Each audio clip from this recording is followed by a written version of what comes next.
上万只野鸡席卷东北，糟蹋庄稼，农民却不敢惹。野鸡真有那么恐怖？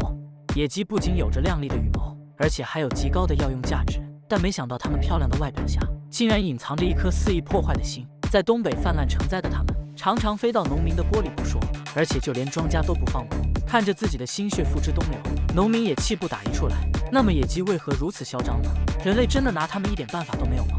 野鸡之所以能在东北泛滥成灾，主要还是得益于法律的保护。早在2000年，它们就被列为了国家2级保护动物。这样一来，人类也不敢随意捕杀，自由自在的它们也开始在东北大肆繁衍。因为野鸡是杂食性动物，所以它们的捕食范围也比其他动物广得多。无论是昆虫还是杂草，它们都照吃不误，就连植物的果实和庄稼都不放过。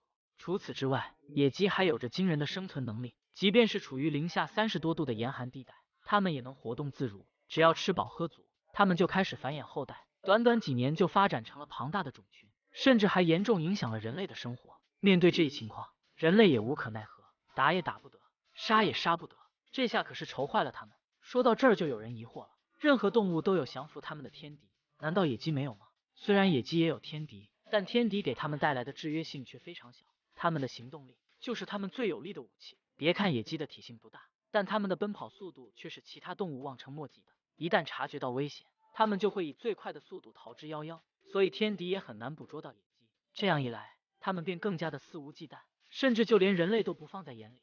上万只野鸡席卷东北，疯狂祸害农作物，难道人类就任由它们糟蹋吗？起初人类是一点办法都没有，前脚把种子种下，后脚就被野鸡挖了出来。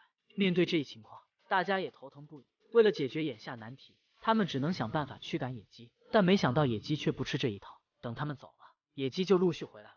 那么野鸡泛滥真的无法解决吗？其实不然，聪明的人类很快就想到了一个两全其美的办法。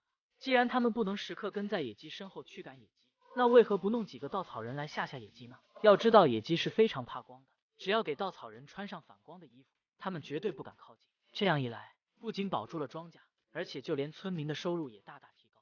除此之外，村民还可以把野鸡的天敌模型放在地里，用木棍支起来。在这样的情况下，野鸡也分不出真假，只要远远的看到，他们就不敢上前了。